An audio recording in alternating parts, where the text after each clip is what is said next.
বিষ্ণু ইসা ইসলামের খাদেম ছিল ইহুদি, এতদিন খেদমত করলো, একদিনও বিশ্বনবী ওরা কালিমার দাওয়াত দেয় নাই। কারণ কি? বিশ্বনবী একটা ভালো সময়ের অপেক্ষা করতেছিলেন, প্রপার টাইমিং। দাঈর কাজ হচ্ছে দাঈ ইলাল্লাহ, সে হচ্ছে সুযোগ সন্ধানী। দাঈ সুযোগ খোঁজে, কখন দাওয়া দিলে ব্যাটে বলে হবে, ঝোপ বুঝে কোপ মারে, ঠিক কিনা বলেন? বিষ্ণু ইসা ইসলাম ভালো সময়ের অপেক্ষা করতেছিলেন, দেখি ভালো সময় আসুক আসুক আসুক আসুক। আস্তে আস্তে এমন সময় আসছে, ছেলে এবার মুমূর্ষ, অসুস্থ ব্যক্তির হৃদয় অত্যন্ত নরম থাকে। হসপিটালে যখন কেউ যায় তার হৃদয়টা বড্ড নরম থাকে, মৃত্যুর ভয়ে তার অন্তরটা নরম থাকে, ঠিক কিনা বলেন? এই প্রপার টাইমিং এর অপেক্ষা করতেছিলেন। যখনই টাইমিং পেয়েছেন দাওয়াত দিলেন, পড়ো লা ইলাহা ইল্লাল্লাহ, সুবহানাল্লাহ পড়েন সবাই। তাহলে ইসলাম অমুসলিম প্রতিবেশীর সাথে ভালো আচরণ করতে বলে। ইসলাম অমুসলিম মাতা পিতার সাথেও ভালো আচরণ করতে বলে। মাতা পিতা যদি অমুসলিম হয় তারা ফেলে দিতে পারবেন? পারবেন? আমার লালমনিরহাটের ভাইরা, অনেক হিন্দু ছেলে আমাদের হাতে শাহাদা পড়ে মুসলিম হয়, কিন্তু ওর মা মুসলমান হয় নাই, বাবাও হয় নাই, এরকম আছে না নাই? তো ও হয়েছে মুসলিম, মা বাপ হিন্দু, এখন মা বাপ কি বাদ?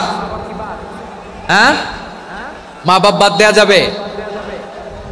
যেই মা আপনারে 9 মাস 8 মাস পেটে ধারণ করলো, আপনার মায়ের নার ছেঁড়া ধন, আপনি ওই মারে বাদ দিতে পারবেন?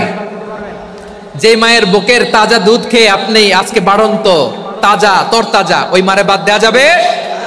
মায়ের এক ধারে দুধের দাম, কাটিয়া গায়ের চাম, পাপোশ বানাইলেও ঋণের শোধ হবে না, এমন দরদি ভাবে কেউ হবে না আমার মাগো। মায়ের এক ধারে দুধের দাম, কাটিয়া গায়ের চাম, পাপোশ বানাইলেও ঋণের শোধ হবে না, এমন দরদি ভাবে কেউ হবে না আমার মাগো, ঠিক কিনা? মাকে তো বাদ দেওয়া যায় না। وَقَضَى رَبُّكَ أَلَّا تَعْبُدُوا إِلَّا إِيَّاهُ وَبِالْوَالِدَيْنِ إِحْسَانًا। আল্লাহ বলে অবধারিত দুইটা ভার্ডিক্ট তোমাদের জন্য, এক আল্লাহর ইবাদত করবা আর মা বাবার প্রতি ইহসান করবা। আদেশটা কার? মা বাবার প্রতি ইহসান করতে হবে। আমার মা হিন্দু হোক ভালো আচরণ করতে হবে, বৌদ্ধ হোক ভালো আচরণ করতে হবে। আমার যে সমস্ত হিন্দু ভাইয়েরা মুসলিম হয়েছে, তোমাদের মা বাবা এখনো মুসলমান হয় নাই, তাদের সাথে ভালো আচরণ করতে হবে। আপনাদের খেদমত নিজে করতে হবে অথবা খেদমতের ব্যবস্থা করাই দিতে হবে। মান্থলি যে খরচ লাগে এটা দিতে হবে। আরে তুমি এখন মুসলিম, তোমার মা বাবা হিন্দু, এখনই তো সুযোগ ইসলামের সৌন্দর্য দেখানোর। এখন মা বাবা যদি দেখে আরে এটা হিন্দু থাকতে তো বদমাইশ ছিল, বেয়াদব ছিল, কি এমন ধর্ম সে গ্রহণ করলো যেটা গ্রহণের সাথে সাথে সে পাল্টে গেল? কি এমন ধর্ম সে গ্রহণ করেছে যেটা তার জীবনকে আলোকিত করে দিয়েছে? নসিব ভালো হইলে তারাও কালিমা পড়ে মুসলমান হয়ে যাবে। বিষ্ণু ইসা ইসলামের স্ত্রীর নাম ছিল আয়েশা রাদিয়াল্লাহু তাআলা আনহা, আবু বকর রাদিয়াল্লাহু তাআলা আনহুর মেয়ে। আবু বকর রাদিয়াল্লাহু তাআলা আনহুর আরেক মেয়ের নাম হচ্ছে আসমা। কি নাম? দুজনই আবু বকর রাদিয়াল্লাহু তাআলা আনহুর মেয়ে, আসমা আর আয়েশা। নাম দুটো কেমন লাগে? আসমা নামটা কেমন লাগে? আয়েশা নামটা কেমন লাগে? সবার ভালো লাগে নাই? নাম দুটো আপনাদের ভালো লাগে? লালমনিরহাটে অনাগত যদি কন্যা সন্তান হয়, যদি মনে চায় আসমা রেখে দিতে পারবেন, যদি মনে চায় আয়েশা রেখে দিয়েন। দেশে বিদেশে এয়ারপোর্টে রাস্তাঘাটে শুধু বলে হুজুর একটা নাম দেন, আমার ছেলের একটা নাম দেন, মেয়ের একটা নাম দেন। আমার মনে আছে যশোরের 8 দিনের মাহফিলে আমি একটা দুইটা নাম দিয়েছিলাম। আজকে লালমনিরহাটের এই প্রোগ্রামে কন্যা সন্তান যদি হয় দুটা নাম দিলাম, আসমা কিংবা আয়েশা। ইনশাআল্লাহ পড়েন। দুজন বোন, এক মায়ের না, বাবা এক মা দুইজন। আয়েশা রাদিয়াল্লাহু তাআলা আনহার মায়ের নাম উম্মে রুমান, আর আসমা রাদিয়াল্লাহু তাআলা আনহার মায়ের নাম কুতাইলা বিনতে আব্দুল উজ্জা। আবু বকর রাদিয়াল্লাহু তাআলা আনহু 4টা বিয়ে করেছিলেন। তো একই ঘটনা ঘটেছে এই ফ্যামিলিতে। আসমা ইসলাম ধর্ম গ্রহণ করে মুসলিমা, কিন্তু তার মা কুতাইলা মুশরিকা। আই রিপিট, বোঝার জন্য আমি আবারও বলি, আসমা রাদিয়াল্লাহু তাআলা আনহা মুসলিমা, আর আসমার মা কোতাইলা, আওয়াজ করে বুঝে থাকলে বলেন, আসমার মা মুশরিকা। তার মানে মেয়ে মুসলিম, মা অমুসলিম, ভেজাল আছে না নাই? কিন্তু কোতাইলা আর ধৈর্য ধারণ করতে পারে না। নার ছেড়া ধন, কলিজার টুকরা ধন, কলিজার টুকরা সন্তান আসমারে দেখতে বড্ড মন চায়। সাইয়েদনা আসমা রাদিয়াল্লাহু তাআলা আনহা মক্কা থেকে হিজরত করে মদিনায় চলে গেলেন হুদাইবিয়ার পর। যখন মক্কা মদিনার ট্রাফিক স্বাভাবিক হলো, মক্কার লোক মদিনায় যায়, মদিনার লোক মক্কায় আসে। কোচাইলা কলিজার টুকরা সন্তান আসমারে দেখার জন্য কিছু উপহার নিয়ে বিশাল মরুপথ পাড়ি দিয়ে মক্কা থেকে মদিনায় যায়। সুবহানাল্লাহ বলেন। এখন মা আসছে মেয়ের সাথে দেখা করতে, মেয়ে তো আর দেখা দেয় না। মেয়ে ভাবছে আমার মা তো মুশরিকা, অপবিত্রা, তার সাথে কি দেখা দেয়া যাবে? বিশ্বনবীর দরবারে চলে গেলেন। সুবহানাল্লাহ বলেন। কি সৌভাগ্যবান ছিল তারা, মাসলা জানার দরকার হলেই নবীর দরবারে চলে যেত। ঘরে বউয়ের সাথে ঝগড়া হলে নবীর দরবারে চলে যেত। অনেক সাহাবী বলে আমার পেটে ক্ষুধা লাগলেও আমি নবীর কাছে চলে যেতাম, কারণ নবীর চেহারার দিকে তাকালেই আমার পেটের ক্ষুধা মিটে যেত। সাইয়েদনা আসমা রাদিয়াল্লাহু তাআলা আনহা বিশ্বনবীর কাছে চলে গেলেন, যে বললেন ইয়া রাসূলুল্লাহ ইয়া হাবিবাল্লাহ ইন্না উম্মি কাদিমাতুন ইলাইয়া ওয়া হিয়া রাগিবা। আমার মা মক্কা থেকে অনেক দূর মরুর পথ পাড়ি দিয়ে উপহার সামগ্রী নিয়ে মদিনায় আমার সাথে দেখা করতে এসেছে গো নবী। আমার জানতে বড্ড ইচ্ছে হয় আমি আমার মুশরিকা মায়ের সাথে একটু দেখা করতে পারবো কিনা। আফা আসিলুহা, আগে যেমনি আমি আমার মায়ের সাথে ভালো আচরণ করতাম, যেমনি আমি আমার মায়ের সাথে সদাচরণ করতাম গো নবী, এখন আমি মুসলিমা, মা মুশরিকা, এখনো কি আগের মতো সদাচরণ করতে পারবো নাকি?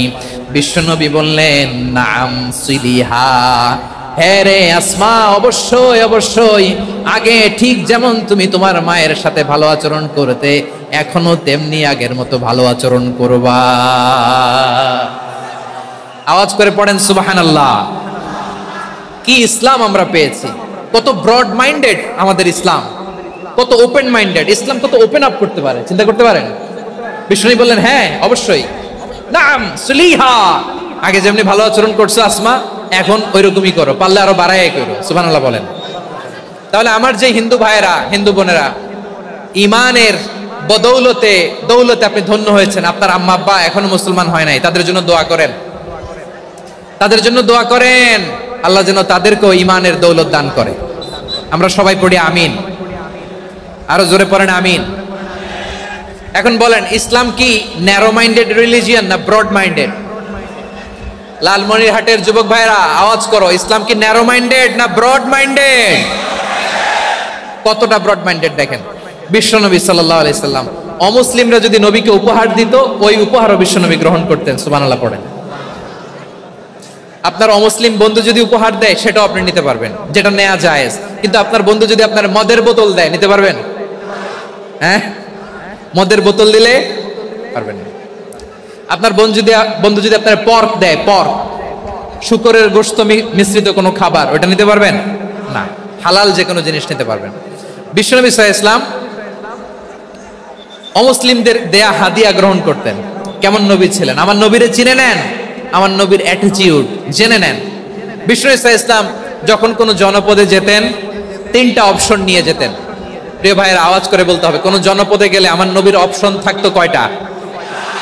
আমার মতো 3 আঙ্গুল উঁচু করে দেখান আর বলুন, আমার নবী কোন জনপদে গেলে কয়টা অপশন নিয়ে যেতেন?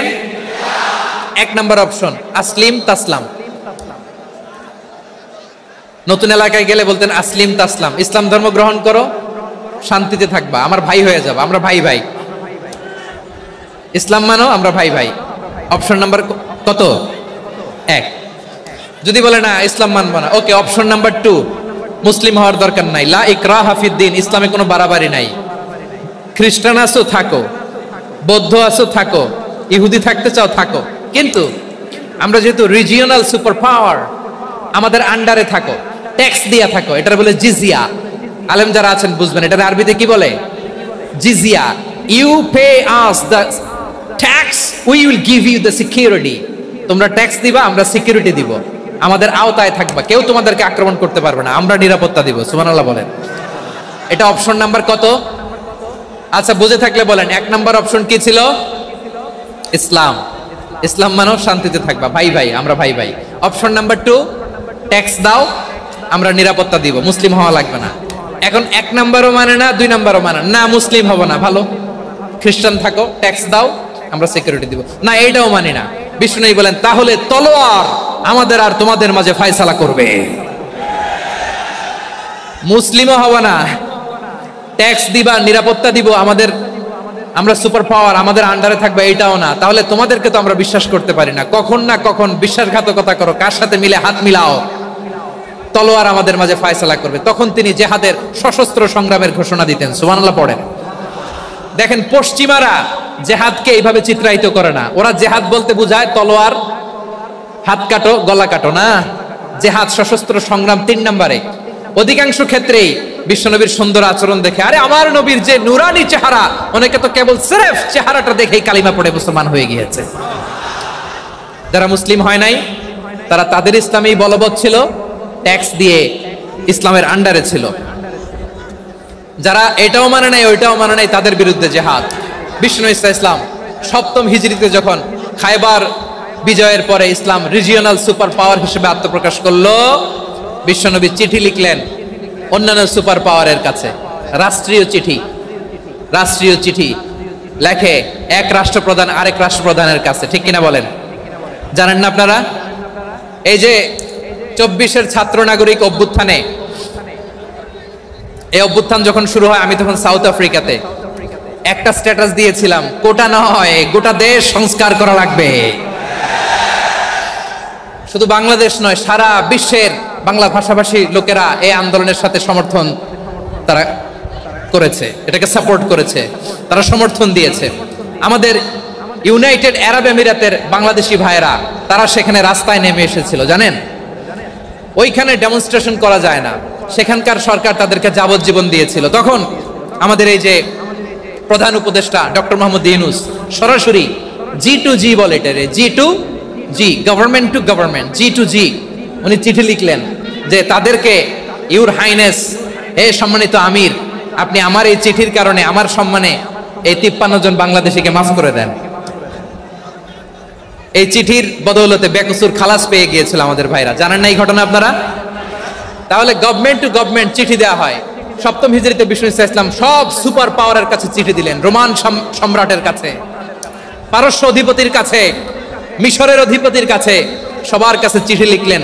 চিঠির ভাষা ছিল এরকম, মিন মুহাম্মাদিন রাসূলিল্লাহ ইলা মুকাওকিস আযীমিল কিবত, মুহাম্মদ রাসূলুল্লাহর পক্ষ থেকে মিশরের বাদশার কাছে, আসলিম তাসলাম, ইসলাম মানো শান্তিতে থাকবা, সালামুন আলা মান ইত্তাবা আল হুদা, শান্তি তার জন্য যে হেদায়েতের অনুসরণ করে। সুবহানাল্লাহ পড়েন। এই চিঠি অনেকে ভালোভাবে রিসিভ করেছে, অনেকে এই চিঠি পাওয়ার পরে নবীর কাছে আবার ইন রিটার্ন উপহার পাঠিয়েছে। কি পাঠিয়েছে? উপহার। মিশরের বাদশা মুকাওকিস তিনি বিশ্বনবীকে বিশাল এক উপহারের ডালি পাঠিয়েছেন। মিশরের বাদশা মুকাওকিস ছিলেন ধর্মে খ্রিস্টান। লালমনিরহাটের ভাইয়েরা আওয়াজ করে বলেন, মিশরের বাদশা ধর্মে কি ছিল? খ্রিস্টান। কি উপহার দিয়েছিল আমার নবীকে? শুনতে মনে চায়? আওয়াজ নাই লালমনিরহাটের গলায়, শুনতে মনে চায়? 1000 স্বর্ণ মুদ্রা, 1000 স্বর্ণ মুদ্রা। 2টা খ্রিস্টান দাসী, একজনের নাম মারিয়া বিনতে শামউন আল কিবতিয়া, আরেকজনের নাম সিরিন বিনতে শামউন আল কিবতিয়া।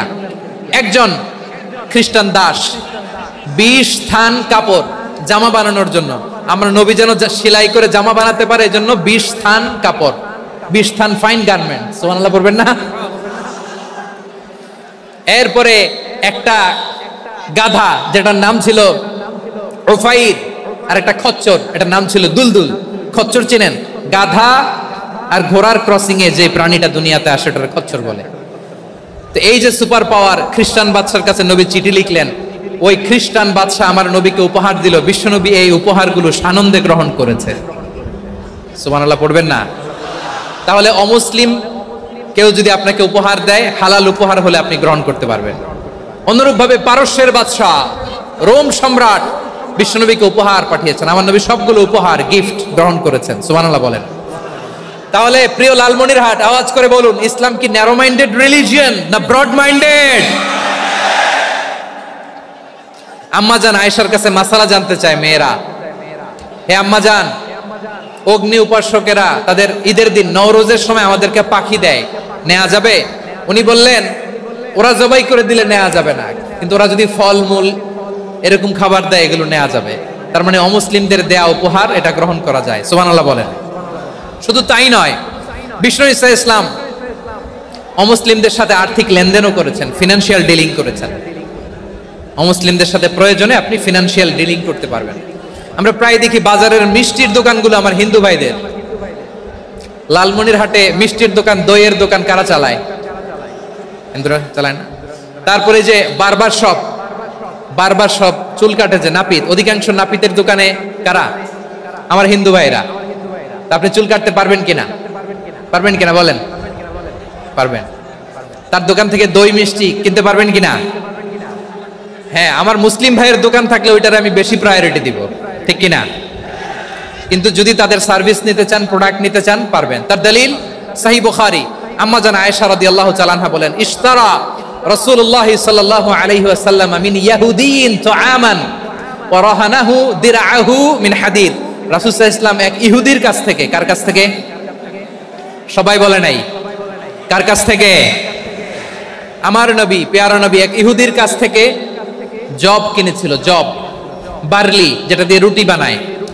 ওই জবের দাম দেওয়া টাকা পয়সা নবীর কাছে ছিল না, ফলে নবী ওনার একটা পোশাককে মর্গেজ রেখেছিলেন, মর্গেজ, বন্ধক, যে এখন এটার দাম দিতে পারবো না, কয়েক কেজি বার্লি নিয়ে যাই আর বন্ধক হিসেবে আমার জামাটা রেখে গেলাম, যেদিন দাম দিব ওই দিন জামাটা ছুটায় নিয়ে যাব। সুবহানাল্লাহ পড়বেন না?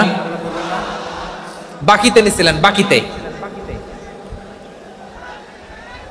দিরআহু মিন হাদিদ, লোহার তৈরি বর্ম, মানে যুদ্ধের পোশাক, লোহা দিয়ে বানানো।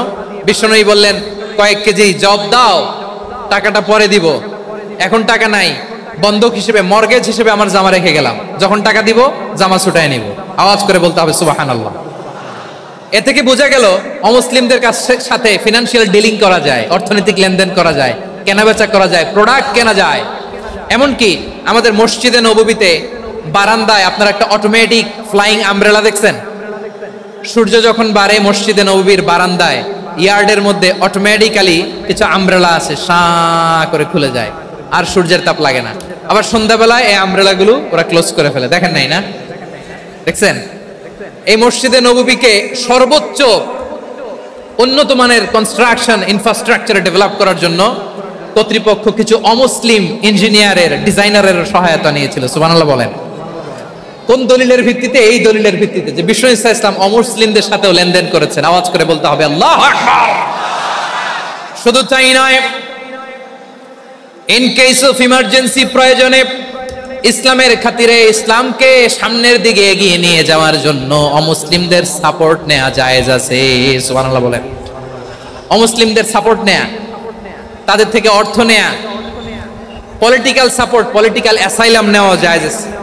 আমাদের অনেক বিশ্ববরেণ্য দায়ীরা আমেরিকায় অস্থায়ীভাবে অ্যাসাইলাম নিয়ে থাকে, নিজের দেশে গেলে ফাঁসিতে ঝুলাই দিবে।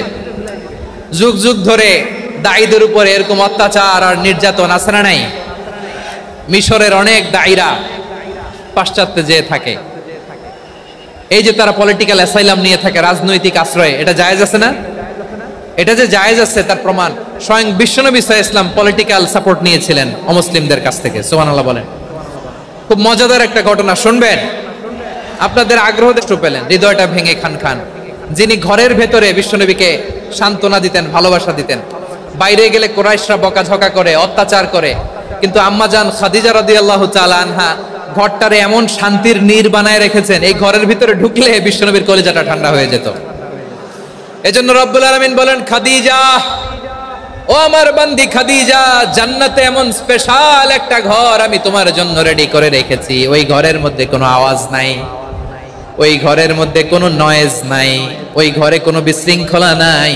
কারণ মক্কার জমিনে আমার নবী কুরাইশদের বিশৃঙ্খলা, নয়েজ আর ঝামেলাগুলোকে উপেক্ষা করে যখন তোমার ঘরের ভিতরে ঢুকতো, ঘরটারে তুমি শান্তির নীর, ঠান্ডা, নীরব, নিস্তব্ধ, নিঝুম আর শান্তির নীর বানিয়ে রেখেছো।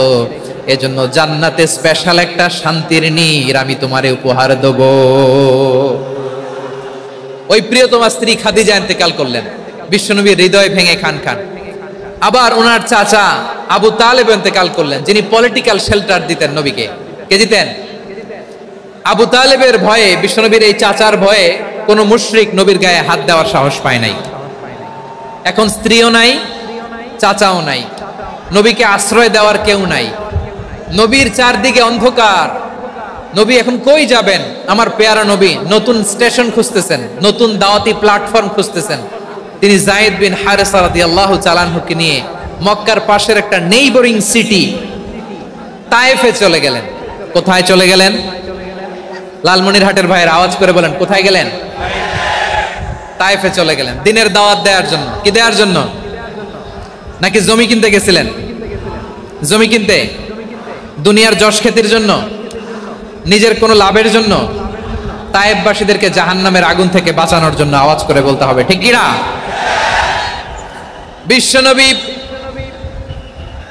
বিশাল মরুপথ, পাহাড়ি পথ পাড়ি দিয়ে তায়েফের মরুজমিনে গেলেন কোরআনের দাওয়াত নিয়ে, ইমানের দাওয়াত নিয়ে। কিন্তু তায়েফের লোকেরা বিশ্বনবীর দাওয়াতকে শুধু প্রত্যাখ্যান করেই থামে নাই, তারা বিশ্বনবীর সাথে অত্যন্ত খারাপ আচরণ করেছে। বিশ্বনবীকে শারীরিকভাবে হেনস্থা করেছে, আমার নবীকে শারীরিকভাবে অত্যাচার করেছে, আমার পেয়ারা নবীর গায়ে পাথর মেরেছে, বিশ্বনবীর গা বেয়ে ঝরঝর করে রক্ত ঝরেছে, নবী জামিনের মধ্যে লুটিয়ে পড়েছেন, আবার মেরেছে, আবার নবী হাঁটতে শুরু করলেন, পেছন থেকে আবার মেরেছে, আবার নবী রক্তাক্ত হয়ে জামিনের মধ্যে লুটিয়ে পড়লেন, আবার মেরেছে। বিশ্বনবীর মতো এত সুশ্রী মানব, বিশ্বনবীর মতো এত শুভ্র মানব, বিশ্বনবীর মতো এমন চমৎকার দেহাবয়ব দিয়ে রব্বুল আলামিন কাউকে বানান নাই।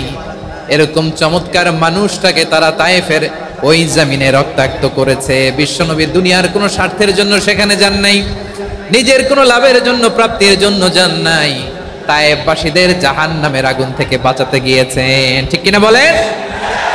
খেয়ে না খেয়ে দিন প্রচারের কাজে নিজেকে দিয়েছ বিলিয়ে, তায়েফের কাফিরেরা চিনল না সে আলো, দুষ্ট ছেলেদের পিছু দিল লেলিয়ে, পাথরের আঘাতে ক্ষত বিক্ষত হয়ে সারা শরীর থেকে রক্ত ঝরে। হে রাসূল তোমাকে ভুলি আমি কেমন করে, হে রাসূল তোমাকে ভুলি আমি কেমন করে। পারেন না আপনারা? ধরুন আমার সাথে, হাজার ব্যথা বেদনার পরে ফিরে আসনি তুমি আপন ঘরে, দিনের আলো তুমি ছড়িয়ে দিতে চলে গেলে মদিনায় মক্কা ছেড়ে। হে রাসূল তোমাকে ভুলি আমি কেমন করে, হে রাসূল তোমাকে ভুলি আমি কেমন করে। ঠিক কিনা বলেন? প্রিয় ভাইরা, তায়েফের ছেলেরা নবীকে রক্তাক্ত করলো। আমার নবী কই যাবে? কই যাবে? মক্কায় জায়গা নাই, তায়েফে জায়গা নাই। তায়েফ থেকে ভারাক্রান্ত মন নিয়ে আমার নবী মক্কায় ফিরে আসলেন। বিশ্ব নবী মক্কায় ঢুকতে পারেন না। মক্কার মরুভূমির দিকে তাকিয়ে, উপত্যকার দিকে তাকিয়ে বিশ্বনবী ধা ধা করে কাঁদেন, ঝরঝর করে নবীর চেহারা মোবারক থেকে চোখের পানিগুলো বেয়ে বেয়ে পড়ে।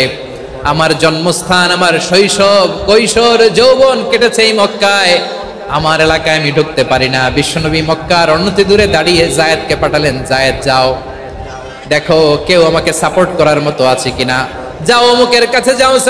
জায়েদ গেলেন, তারাও প্রত্যাখ্যান করে ফিরিয়ে দেয়। বিশ্বনবী বললেন যাও অমুক লোকের কাছে যাও, তিনিও প্রত্যাখ্যান করে ফিরিয়ে দিলেন। কেউ বিশ্বনবীকে আশ্রয় দিতে রাজি হয় না। নিজ জন্মভূমিতে বিতাড়িত বিশ্বনবী সর্বশেষ বিশ্বনবী বললেন, যাও মুতঈম ইবনে আদির ঘরে যাও। মুতঈম ইবনে আদি মুশরিক, তার কাছে যাও। গেলেন, মুতঈম ইবনে আদি রাজি হয়ে গেল। সুবহানাল্লাহ বলেন। দেখেন, অনেক বিপদের সময়ও আমি নিজে সাক্ষী, সামাজিকভাবে রাজনৈতিকভাবে কত ঝঞ্ঝা, কত ষড়যন্ত্র, কত কনস্পাইরেসি পাড়ি দিয়ে আমাদেরকে সামনে এগিয়ে যেতে হয়। এই শত্রুদের ভেতরেও একজনকে দাঁড় করিয়ে দেয় যে আল্লাহর কোরআনের জন্য রেডি হয়ে যায়। পড়েন সুবহানাল্লাহ। মুতঈম ইবনে আদি, আল্লাহ তার মনকে নরম করে দিলেন। মুতঈম বলে, মুহাম্মদ আমি তোমাকে আশ্রয় দিব। তার দুই ছেলেকে পাঠালেন, যাও খোলা তলোয়ার নিয়ে, স্কট দিয়ে, গার্ড অফ অনার দিয়ে মুহাম্মদকে মক্কায় ঢুকাও, আর বলো আমি আমান দেব। আমান কি দিব? আমান মানে সিকিউরিটি, নিরাপত্তা। সিকিউরিটি ছাড়া, আমান দেওয়া ছাড়া কেউ থাকতে পারতো না মক্কায়। দুই ছেলে বিষ্ণু ঈসা ইসলামকে নিয়ে আসলো। নবী কাবার চারদিকে তাওয়াফ করলেন, নামাজ পড়লেন। আবু জাহেল, উতবা, শাইবা, ওয়ালিদ ইবনে মুগীরা সবাই দেখে, কেউ কিছু করতে পারে না। কারণ মুতঈম ইবনে আদি ঘোষণা দিয়েছেন, আমি মুহাম্মদকে আমান দিয়েছি, মুহাম্মদের গায়ে যেন কেউ স্পর্শ না করে। আওয়াজ করে পড়েন সুবহানাল্লাহ। নবীর এই বিপদকালে মুহূর্তে মুতঈমের হৃদয়টারে নরম করে দিল কে? আচ্ছা, লালমনিরহাটের ভাইয়েরা বলেন, এই মুতঈম কি মুসলিম ছিল না মুশরিক? সবাই বলতে হবে, মুসলিম না মুশরিক? তাহলে মুশরিকের কাছ থেকে নবী পলিটিক্যাল অ্যাসাইলাম, আধুনিক রাষ্ট্রবিজ্ঞানের ভাষায় পলিটিক্যাল অ্যাসাইলাম, যেটাকে বলে রাজনৈতিক আশ্রয়, উনার আমান বা নিরাপত্তার এই ঘোষণায় তিনি মক্কায় ঢুকলেন। যতদিন নিরাপত্তা ছিল ছিলেন। মুতঈম যখন মারা গেল, বিষ্ণু ঈসা ইসলাম হিজরত করে মদিনায় চলে গেলেন। সুবহানাল্লাহ। কিন্তু মুতঈম যে বিশ্বনবীর উপকার করছে, এটা বিশ্বনবী ভুলে নাই। আমাদের অনেকে আছে, উপকার করার পরে আর খেয়াল থাকে না, খাওয়ার পরে গলা দিয়ে নামলে আর খেয়াল থাকে না। এরকম আছে না নাই? আমার নবী ভুলে নাই। বদরের প্রান্তরে 70 জন কাফেরকে যখন বন্দী করে বিশ্বনবীর সামনে হাঁটু গেড়ে দাঁড় করানো হলো, বসানো হলো, 70 জন কাফের। কয়জন? বিশ্বনবী তাদের দিকে তাকিয়ে বললেন, সহিহ বুখারীর বর্ণনা, লাউ কানাল মুতঈম ইবনে আদি হাইয়ান সুম্মা কাল্লামানি হাউলাইন নাতনা লা তারাকতুহুম লাহু। বদরের প্রান্তরে 70 জন বন্দী কাফিরের দিকে তাকিয়ে আমার নবী বললেন, আজকে মুতঈম ইবনে আদি যদি বেঁচে থাকতো, আর তোমাদের 70 জনের ব্যাপারে যদি মুতঈম এক বাক্যে একটা সুপারিশ করতো, তার সম্মানে আজকে তোদের সবাইকে আমি মাফ করে দিতাম। সুবহানাল্লাহ নাই? ওই যে চিল্লাচিল্লি যে কথা বুঝে নাই, কোন জিনিস মিস করছে ওরা নিজেরাও বুঝে নাই। বিশ্বনবী মুতঈমের এই সাহায্যের কথা বলে নাই। 70 জন মুশরিক হাঁটু গেড়ে বসা, নবী চাইলে এখনই এক্সিকিউশন অর্ডার দিতে পারে। তিনি বললেন, আজকে যদি মুতঈম বেঁচে থাকতো, আর মুতঈম যদি তোদের জন্য সুপারিশ করতো, এই আবর্জনাগুলোর ব্যাপারে সুপারিশ করতো, আমি মুহূর্তেই তোদেরকে এমনি মাফ করে দিতাম। এবার বলেন, ইসলাম কি ন্যারো মাইন্ডেড না ব্রড মাইন্ডেড? শুধু তাই নয়, যাকে যে সম্মান দেয়ার আমার নবী দিতেন, হোক আস্তিক হোক নাস্তিক, হোক মুসলিম হোক অমুসলিম। বিষ্ণু ঈসা ইসলাম যখন রোমান সম্রাটের কাছে চিঠি লিখেছেন, আমার প্রিয় লালমনিরহাটের ভাইরা, অল্প কয়েক মিনিট কয়েকটা জরুরি কথা বলবো। এদিকে তাকান, এদিকে তাকান। রোমান সম্রাটের কাছে বিশ্বনবী যখন চিঠি লিখলেন মিন মুহাম্মদ রাসূলিল্লাহ ইলা হিরাকলা আযীমির রোম। মুহাম্মদের পক্ষ থেকে হিরাক্লিয়াসের কাছে, যিনি হচ্ছেন আযীমির রোম। এটা নবী নিজ থেকে বানায় লিখছেন, অতিরিক্ত সম্মান দিয়ে। কোন রাষ্ট্রপ্রধান যখন আসে, তাদেরকে আমরা কি বলি জানেন? তার নামের শেষে HE এটা লিখতে হয়। H.E. মানে হিজ এক্সেলেন্সি। কি লেখে? হিজ এক্সেলেন্টি, অথবা ইউর হাইনেস, ইউর ম্যাজেস্টি। দেখেন, বিশ্বনবী সাল্লাল্লাহু আলাইহি ওয়াসাল্লাম সব নবীদেরও নবী। তিনি একজন মুশরিক খ্রিস্টান সম্রাট, রোমান সম্রাটের কাছে চিঠি লিখতে যায়, লিখতেছে, ইলা হিরাকলা আযীমির রোম। হিরাক্লিয়াসের কাছে আমার চিঠি, যিনি রোমের আযীম, হিজ হাইনেস, মানে রোমের অনেক সম্মানিত এক বাহাদুর। আওয়াজ করে বলেন সুবহানাল্লাহ। তার মানে যাকে যে সম্মান দেয়ার, এটা বিশ্বনবী দিতেন। এমনকি যে ইহুদিরা ভালো ছিল, এই ইহুদিদেরও প্রশংসা করেছেন বিশ্বনবী মুহাম্মদুর রাসূলুল্লাহ সাল্লাল্লাহু আলাইহি ওয়াসাল্লাম। এক ইহুদির প্রশংসা করেছেন বিশ্বনবী। ইহুদির কার? আমি তো আমার ভাইয়ের প্রশংসা করি না, আমি তো এক আলেম আরেক আলেমরে স্পেস দেই না, আমি তো এক দায়ী আরেক দায়ীর সাথে বসতে চাই না। আমার নবী ইহুদির প্রশংসা করে। কার প্রশংসা? ওই ইহুদির নাম ছিল মুখাইরেক। সিরাত গ্রন্থ ঘাটলে পাবেন। তিনি বলেছেন মুখাইরেক খাইরু ইয়াহুদ, Mukhayriq is the best of the Jews. জুইশদের মধ্যে সে সবচেয়ে ভালো। কেন প্রশংসা করলেন তার? এর কারণ মদিনা চার্টারে কথা ছিল সব ধর্মের মুসলিম, মুশরিক, ইহুদিরা মিলে মদিনাকে রক্ষা করবে। কিন্তু তৃতীয় হিজরিতে যখন উহুদের যুদ্ধ শুরু হলো, সবার কথা ছিল যেই আক্রমণ করে আমরা মদিনাকে বাঁচাবো। কোন শহরকে বাঁচাবো? মদিনাকে। কিন্তু কুরাইশরা যখন অ্যাটাক করলো, ইহুদিরা আর আসে না, ইহুদিরা আর বেরোয় না। বিষ্ণু বললেন, ওহে ইহুদিরা, তোমরা না চুক্তি করলে আমার সাথে যে মদিনা বাঁচাতে সবাই ঝাঁপিয়ে পড়বো, আসো। একটা ইহুদিও বেরোয় না, কেউ আসে না সেদিন, একজন ছাড়া। তার নাম মুখাইরেক। তার নাম কি? মুখাইরেক বাহাদুরের মতো ঘোড়সাওয়ার হয়ে বেরিয়ে গেলেন এবং বললেন, গোটা ইহুদি সাম্রাজ্যের একজনও যদি না আসে, আমি মুখাইরেককে কেউ ঘরে আটকে রাখতে পারবে না।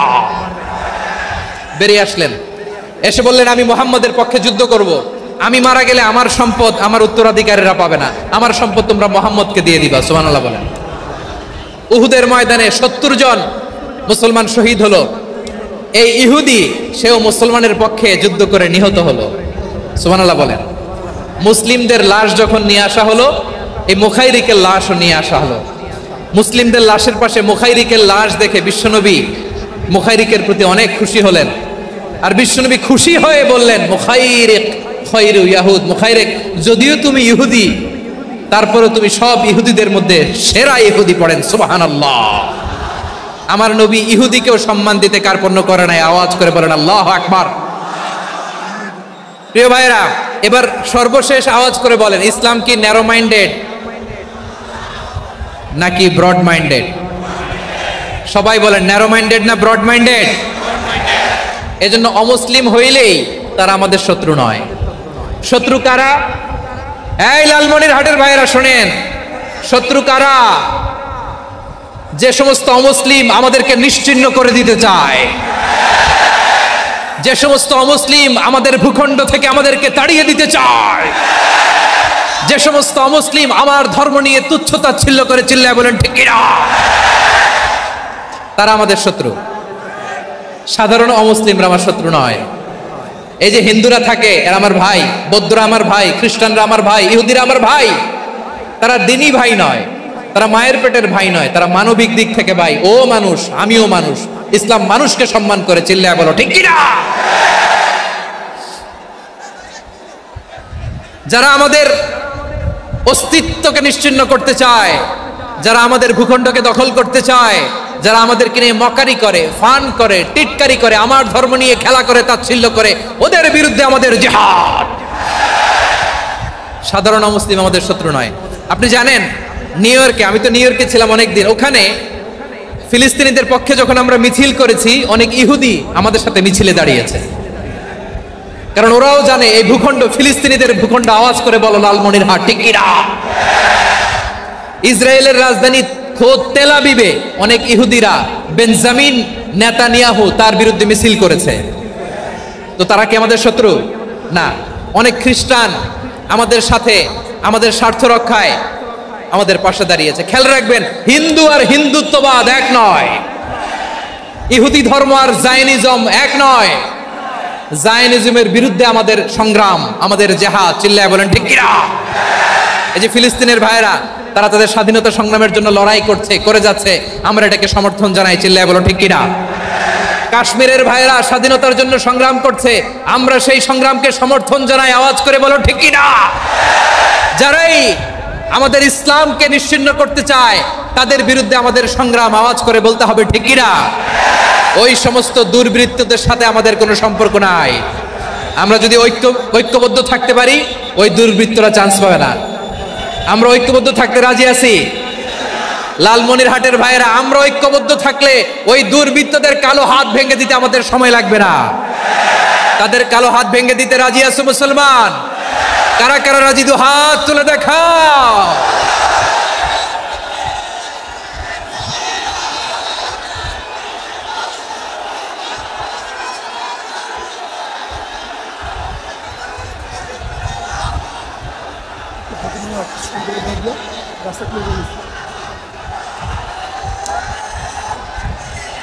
আমার প্রাণ প্রিয় লালমনিরহাটের ভাইরা, শত্রু কাফের আর অশত্রু কাফেরের মধ্যে পার্থক্য আছে না নাই? আবু তালেব মুশরিক, আবু জাহেল মুশরিক, কিন্তু দুই মুশরিকে পার্থক্য আছে না নাই? আবু তালেব নবীর চাচা মুশরিক, মারা গিয়েছে মুশরিক অবস্থায়, কিন্তু আজীবন আমার নবীকে আগলে রেখেছে, আমার নবীকে সাপোর্ট করেছে, ভালোবেসেছে। আবু জাহেল মুশরিক, মারা গিয়েছে মুশরিক হিসেবে, আজীবন আমার নবীর বিরুদ্ধাচারণ করেছে। আবু জাহেলের শক্তি, সামর্থ্য, স্ট্র্যাটেজি, প্ল্যান সব আমার নবীর বিরুদ্ধে ছিল। এই আবু জাহেলের কারণে একটা দিন শান্তিতে আমার নবী মক্কায় ঘুমাতে পারে নাই। চিল্লায় বলেন ঠিক কিনা?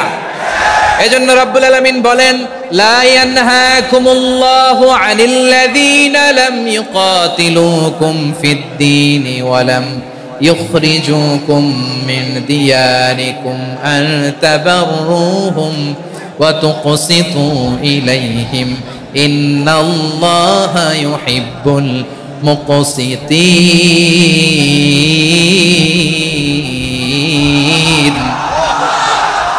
আল্লাহ বলে, গোলামেরা শোনো শোনো, যে সমস্ত অমুসলিম তোমাদের সাথে ধর্মযুদ্ধে লিপ্ত হয় না, তোমাদের বিরুদ্ধে যে সমস্ত অমুসলিম অস্ত্র ধরে না, যে সমস্ত অমুসলিম তোমাদেরকে তোমাদের জন্মস্থান থেকে, ভূখণ্ড থেকে তাড়িয়ে দেয় না, তাদের সাথে ভালো আচরণ করতে আমি আল্লাহ নিষেধ করি নাই। তাদের সাথে সদাচরণে কোনো নিষেধাজ্ঞা নাই, বরং তাদের সাথে সদাচরণ করো, এটাই আমি আল্লাহ চাই। তাহলে আমার যে অমুসলিমরা আমাদের সাথে শত্রুতা করে না, তুচ্ছতাচ্ছিল্য করে না, আমাদের ভূমি থেকে আমাদেরকে উচ্ছেদ করতে চায় না, আমাদের বিরুদ্ধে অস্ত্র ধরে না, ওই অমুসলিম ভাইদের সাথে আমাদের কোনো দ্বন্দ্ব আছে? কোনো বিরোধ আছে? বরং আছে ভালোবাসা। বরং আছে কি? এই ভালোবাসা দিয়ে আমরা বিশ্ব জয় করব। রাজি আছো মুসলমান? আমাদের পুঁজি ভালোবাসা। আমাদের পুঁজি কি? এবার আওয়াজ করে বলেন, আমার এই পুরো আলোচনা থেকে the religious coexistence, peaceful coexistence, শান্তিপূর্ণ সহাবস্থান, কমিউনাল হারমোনি, এই সাম্প্রদায়িক সম্প্রীতি, এই আলোচনা থেকে কি বুঝলেন? ইসলাম কি ন্যারো মাইন্ডেড না ব্রড মাইন্ডেড? এই ব্রড মাইন্ডেড হৃদয় নিয়ে, ভালোবাসা দিয়ে আমরা বিশ্ব জয় করতে চাই। রাজি আছেন? আল্লাহ কবুল করুক। আমরা সবাই পড়ি আমিন।